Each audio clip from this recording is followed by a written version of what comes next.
נחפשה אחינו ונחקורה ונשוב עד השם. This pasuk is talking about battle of Klal Yisrael with an external enemy, but the Mefarshim, the way of the Torah is that the Torah has many messages at the same time, and this pasuk has other meanings as well. Ki yadua, there's the Chayvus Alavavis that the strong man of the army came back from battle, and he said, "You came back from the weaker battle, the smaller battle, but now you have in front of you the bigger battle." Because the main battle of a person is the battle with, you all know, Teitzei. Many soldiers have been victorious and showed their strength on the battlefield, but suddenly when it came to a test of something with themselves in their own life, and they fell. It's a bigger battle to conquer the Teitzei. So Milchama in the Torah is a hint to the battle with the Teitzei. And the Torah promises a person has only to go out to battle. He has to decide that he's going to battle. The problem is all the obstacles until he decides that he wants to battle.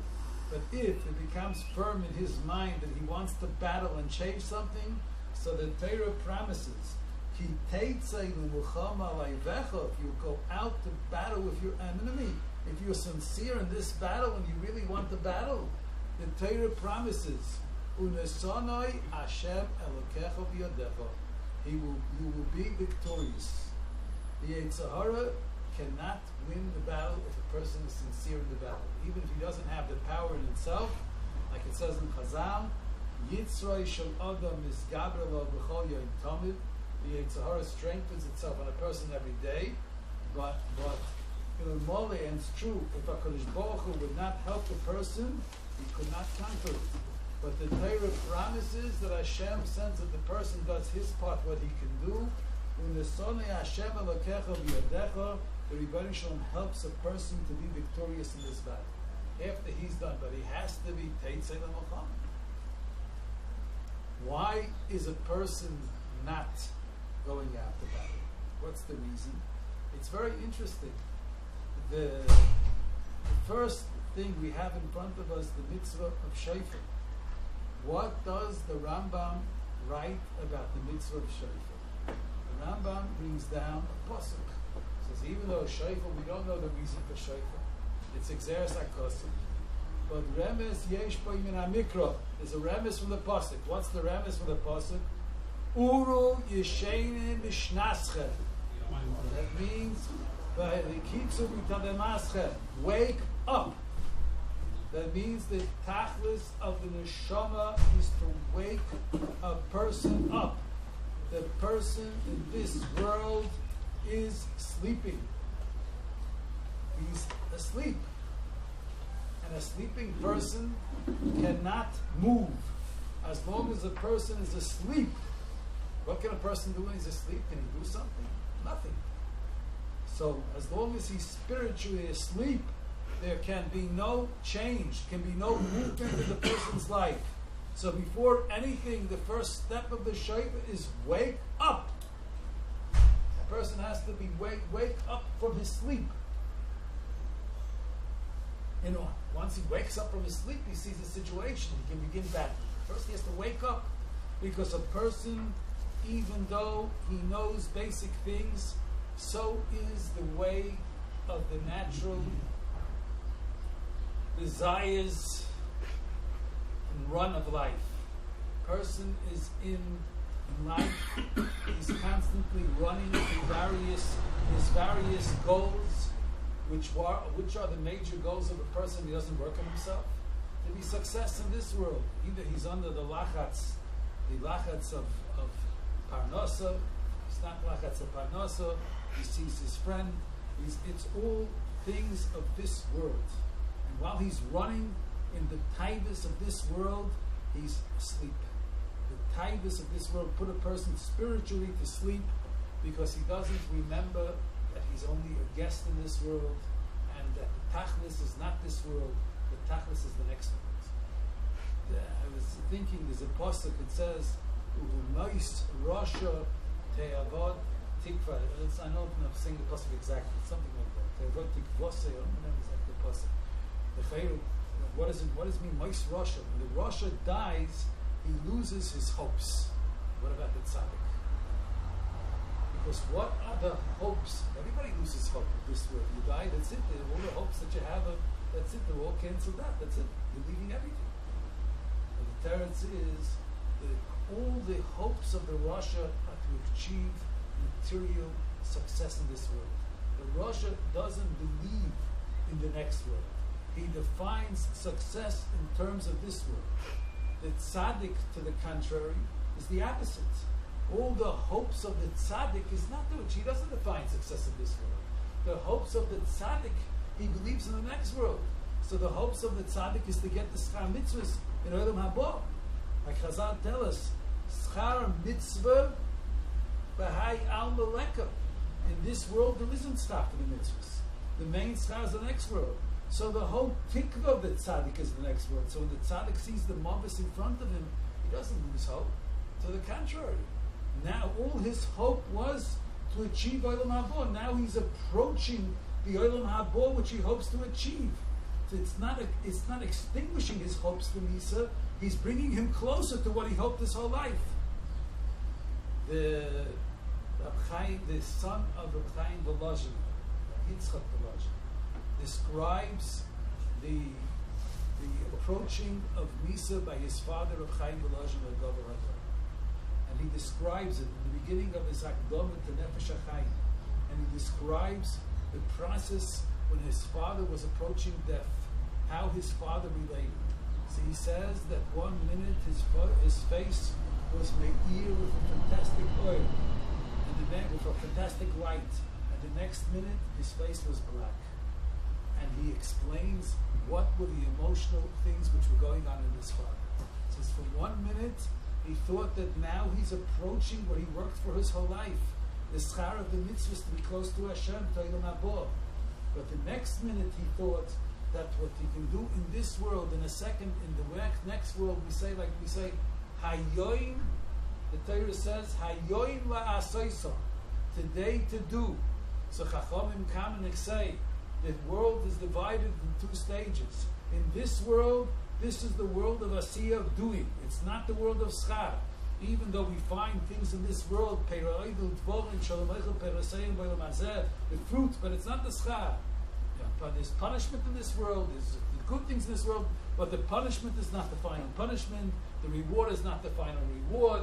This is the world of asiyah, of doing, of action. Hayoim la'asoisem, it's not the world of reward. But, to the contrary, Mocha, the tomorrow, the kabel scholar, to receive the reward, and vice versa. The mocha is the place of the schar, but there's no doing in the next world. What you did not do here, you can't do tomorrow. Tomorrow is only a reflection of what you did here in this world. If you lost the opportunities, or maybe Gilgal, I don't know, but it's lost forever. What you didn't accomplish here, you can't accomplish there. One can only change in this world. Next world is just a reflection. So, from one angle, the tzaddik Reb Chaim Volozhin, he saw that he's approaching what he worked for his whole life. So his face was shining. On the other hand, he said that he's losing the opportunities of this world. In this world, in every minute, he can achieve more of the next world. And that opportunity is passing through his hands. So his face turned black from the loss of this world. But the tzaddik only sees this world in terms of an opportunity to gain the Olam Haba. His hopes are not the achievement of what the material success of this world. So the shofar comes to awaken a person from the run mill of the taivas of this world. And as long as a person is in the run mill of this world, it puts him to sleep spiritually. He forgets bichlal that he has a neshama, that the neshama doesn't, like the Mesilas Yesharim says in the first parak, that the neshama of the person doesn't have any taste in this world. It's very fascinating because it was so clear to the author of the book of Mesilas Yesharim. He wants to prove to a person He has a proof. He says, maybe you think that the final reward is in this world. So he says, I'll prove to you that it's not.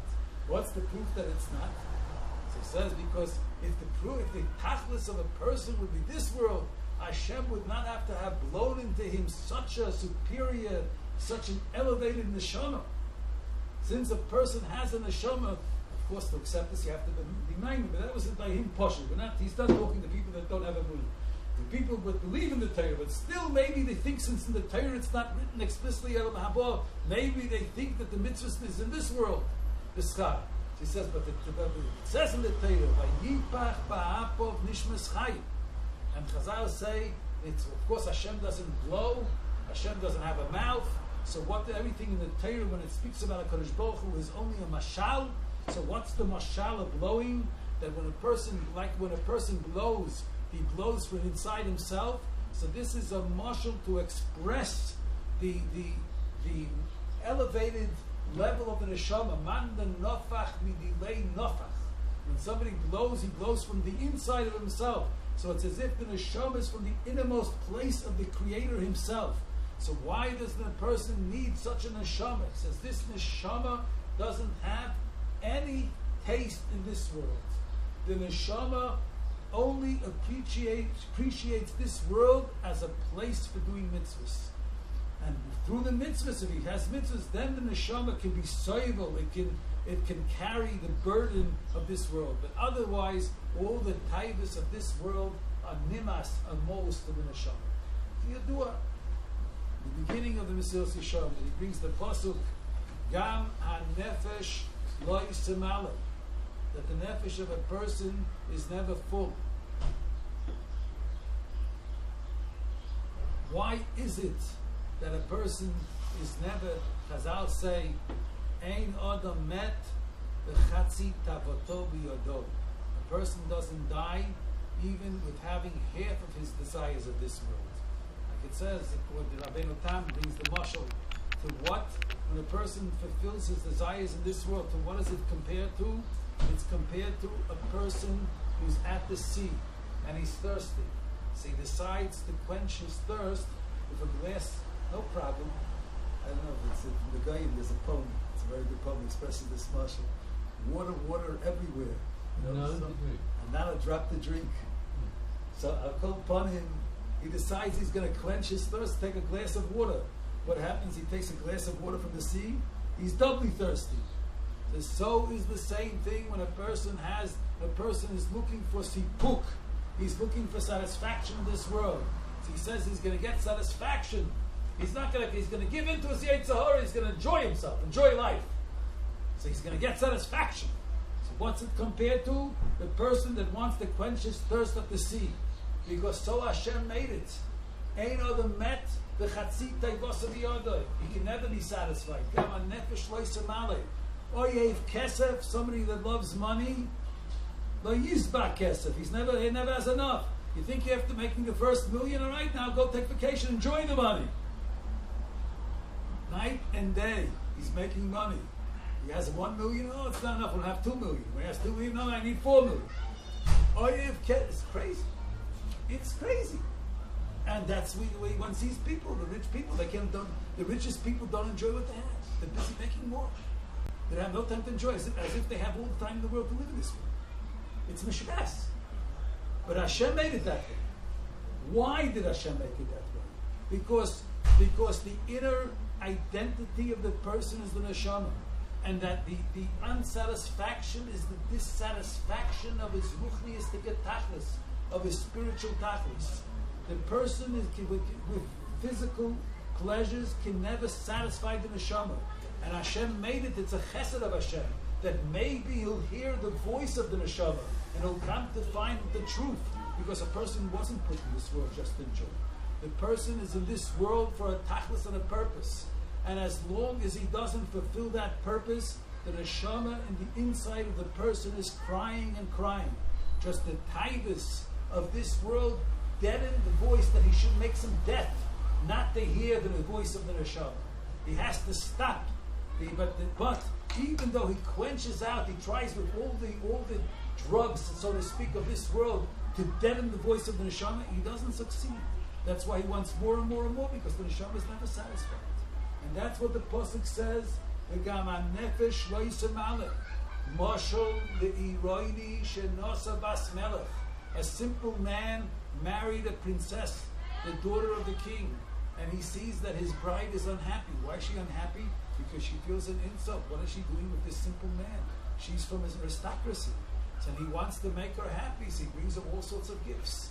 And all the gifts don't help her anything, because nothing can change the marriage. The marriage is the insult to her aristocracy. So it is the neshama. The neshama is insulted. It's from his aristocracy. It comes, it's a bas melech, from the melech malchei melechim HaKadosh Baruch Hu. What's it doing in this olam hazeh made out of ofa v'eifa, this guf? And the guf sees that the neshama is unhappy, so the guf wants to be mefayis the neshama. Says, good, I'll give you good food, I'll give you a good vacation, etc., etc. I'll bring you taivus, I'll bring you everything. The neshama says, well, this doesn't speak to me, I want to go back to the olam yoinin. So the only satisfaction of the neshama is the mitzvahs and ma'asim tovim. The person doesn't fill his life with teitzei, he doesn't fill himself with things that have spiritual content. He can never achieve happiness, because as a neshama yoyin, you'll ask me a kasha that some goyim seem to be satisfied and happy with no spirituality. Say, could be they lost the neshama. It's a maila, it's a chesed of Hashem. If a person still has a nitzutz of the neshama yoina, that he's still unhappy, that's the chesed of Hashem, that maybe it will help him to come to truth. So this is it now. Let's go back to the pasuk. Ki Teitzei v'amilchama aleivecha. If you wake up, if you listen to the voice of the neshama, and that's the kol shofar. The kol shofar is coming, the voice of the shofar that we take care, we blow in shul every day. And the voice of the shofar of Rosh Hashanah, which is a mitzvah, not just a minhag, is coming to wake up a person to hear the cry of the neshama. It's the cry, it says, Yoim Tua Yelechem. Yoim Tua, so the Targum explains Yoim Tua Yolola. Yolola is crying. What's this crying all about? Who's crying? The Teretz says the neshama is crying. The neshama is crying from the person that doesn't hear his call, that's busy with all the success, the tikva, the hopes of success of this world, and not thinking of the next world. That's the yalala of the neshama. The shofar comes to awaken a person to out of the slumber, the sleeping slumber of taivas of Olam Hazeh, to awaken him to the cry of the neshama that wants ruchnius. That's the Yom Tua Yelechem, a day of crying, of hearing the cry of the neshama. And so says the Zayah. Bararisa Bashivi says the Shavisa Shivya. First of all, Shavisa Shivya means that the neshama is captured in the taivas of this world and can't express its wishes. But when a person goes out to battle, so he can conquer, he can release what's conquered. He can release. That's what's conquered by the taivas of Olam Hazeh. The spiritual side of man is in prison, like David HaMelech says to the Rebbeinu Shalom. Take my nefesh out of its prison. My nefesh is b'masker. It's closed up and locked up. It's locked up by a door. It's in prison. It's shavui. It's captured. But when a person goes out to battle, he releases the neshama from its being captured. It's captured by the taivas of Olam Hazeh. The taivas of Olam Hazeh don't let the neshama express its wishes and fulfill its purpose. But then if he fights with the neshama, fights with his body, and he fights with his taivas, and he wakes up, when a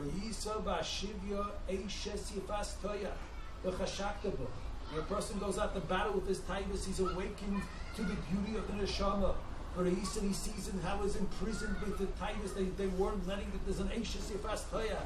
The Eishes Yefas Toya is the beauty of the neshama. Then can awaken him cheshik of ruchnius, cheshik of mitzvahs. And even on the higher madrega, that he makes a marriage with ruchnius, and he's no longer interested in the taivas of Olam Hazeh. And then he brings this neshama to his house. It becomes not just a one-time thing.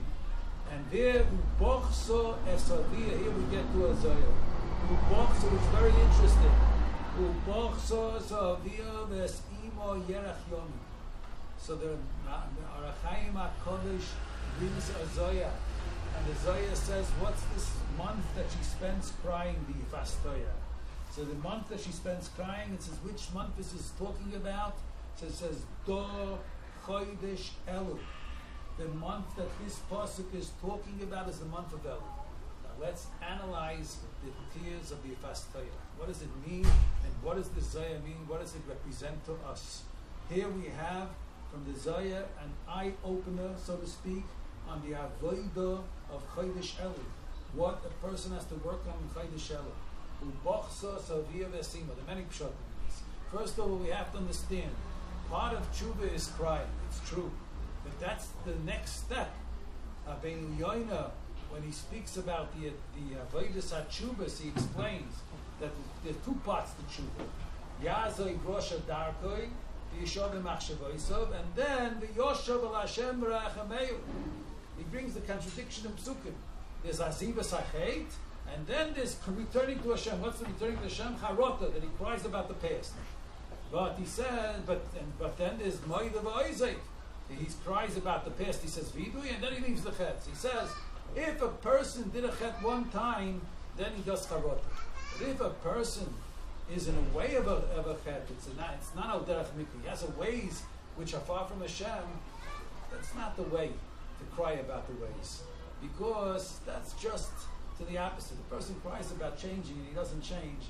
It's just calming the conscience. It doesn't change it. It just makes it just an excuse to continue doing the same thing. He fills his feet, he satisfies his conscience by crying, but it really doesn't change. It's easy to cry than to change. So if a person wants to change, then, and he has a way, he has to change his ways, basic changes, it's not just a one-time pet, don't cry. Crying will just calm the conscience, will help you continue doing the good things. The first thing you have to do is change. After you change, then you're a long way already away from the chet, now you can begin talking about crying. And that's what the pasuk says, Yazoi grosha darkoi. If it's a derech, if the resh is a derech, first azivas hachet. Then after you change the ways of the cheskas change, then Yoshev al Hashem, then begin tshuva, charot, and all those things. But first, azivas hachet. So what's going on? El is just the beginning of tshuva. We want to change our ways, so it doesn't begin with crying. So what's this crying over here? The crying is not the first step. First, azivas hachet. The teretz is that this crying is not crying about the other. What's the Yifastoya crying about? She's crying about her father and her mother. This Yifastoya, she now decides that she wants to become a Jew. She wants to take on the way of Klal Yisrael. So she cries about the father and mother of Oived Kechavim. She was born as a guy. She was born with the father and mother that do Avodah Zarah. So she cries about she's not crying about the Chatoim. She didn't do a chet. She's crying that she was in another place. It's not a cry in the past, and it's not a cry, it's a cry in the future. She's crying that now she wakens in herself tshuka, desire to become close to Hashem. She now decides that she wants to part from the ways of the goyim, and she wants to be close to Hashem. It's a cry of desire of the future. It's a cry perhaps on the past and the future together, not specific acts. It's not a cry of regrets. It's a cry of a total change of ways. Tshuka, desire, litkarev Hashem. What does it have to do with us? Shloisha shutfim ba'ado. There are three partners in a person. The father and the mother, they give various parts of the guf. And then there's a third shutuf, a third partner. Who's the third partner? Hashem. HaKadosh Baruch Hu. It says when a person departs, HaKadosh Baruch Hu says to the father and mother, Chas v'sholom, the person dies, says, Here shel chalom fanecha, I take my part, take your part. And as he takes the neshama, then you have to make kfur on the guf. The shutuf hashlishi is HaKadosh Baruch Hu. So the avodah of Chodesh Elul is to hear the cry of the neshama. The neshama is bochsa seviyah v'sima. It's crying on the father and mother, part of the father and mother, which is the guf, which is mastir, which takes the person away from the neshama. Bochsa seviyah v'sima. He wants to approach Hashem. He wants to be identified with the neshama. The neshama is crying on the father and mother, which gave birth and made it marry the guf. And that's the Achakei. That's the Avodah Chodesh Elul is the cry of Tshuka. Moshel L'ma Dovid Doima. It says like this. We bring a pasuk. So a pasuk in Tilim Kuf Yutes. Medrash Rabbah brings this pasuk of Moshe Rabbeinu, which, by the way, is very relative as well to Chodesh Elul. Test, in the letter test. You know this, Tamei Ape. 8 psukim on every letter, right? In Tilim. Kuf Yutes. So this is one of the psukim on the letter test. Kuf Yutes.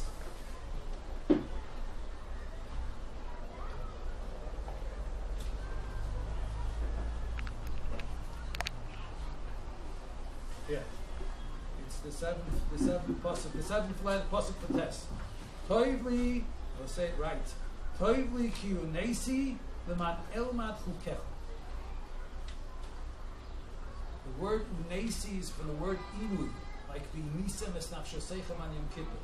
What is inui? Toivli, that I suffered in order to learn your chukim. So it says this Moshe Rabbeinu said when he was the last 40 days in Shemayim. When he was the 40 days, this is the period of Chodesh Elul, when he went up to heaven to receive the second set of tablets, Luchas Shniyos. So in those 40 days, he didn't eat and drink. It says he didn't sleep. Why didn't he eat and drink? He said he has to get the Torah. He has no time. He has to get the whole Torah, and there's only a set amount of time. 40 days.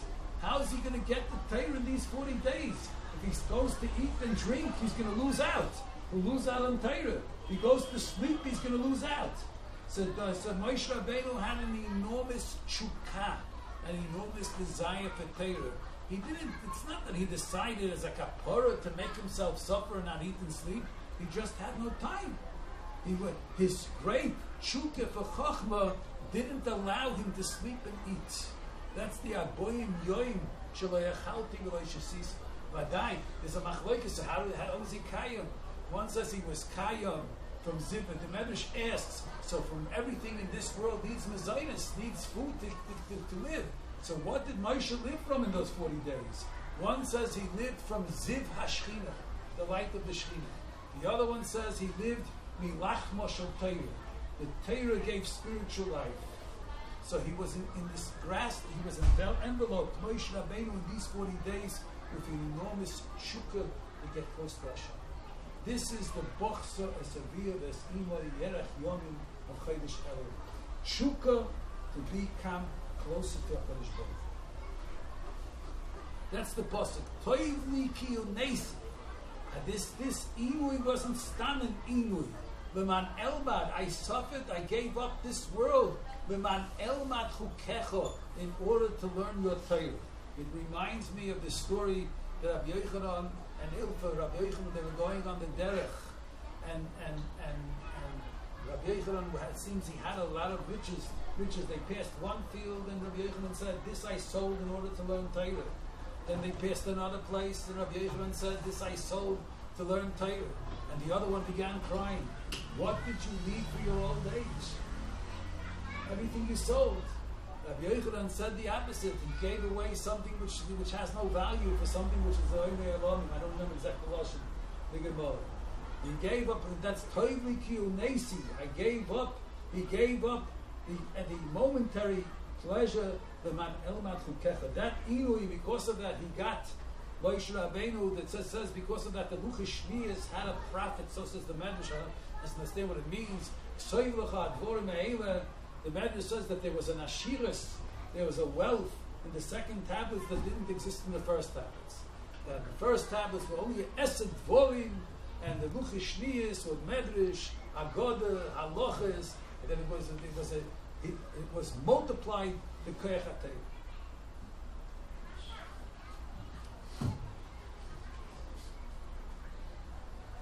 But we'll go right to, actually we can say a remes.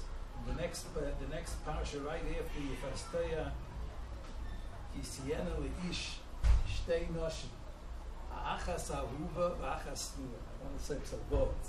I found afterwards born doimim.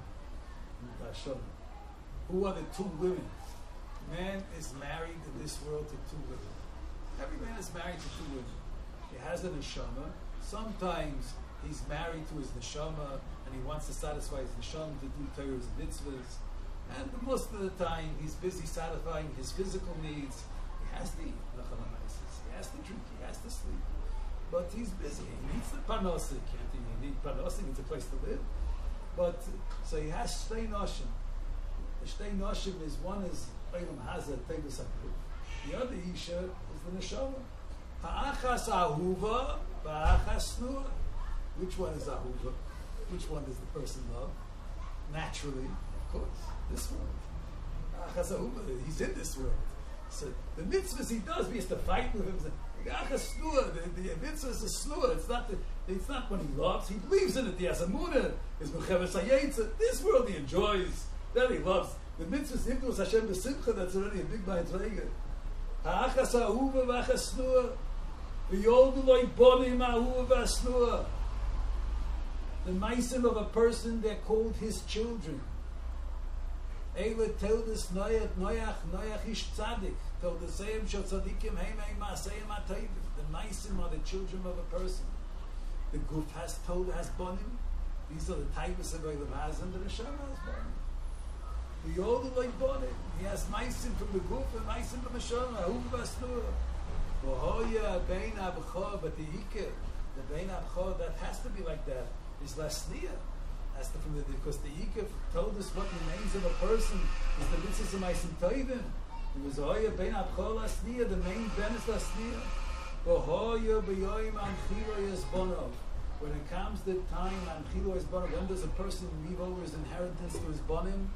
When it comes the time when the neshama departs, then comes the nachlo.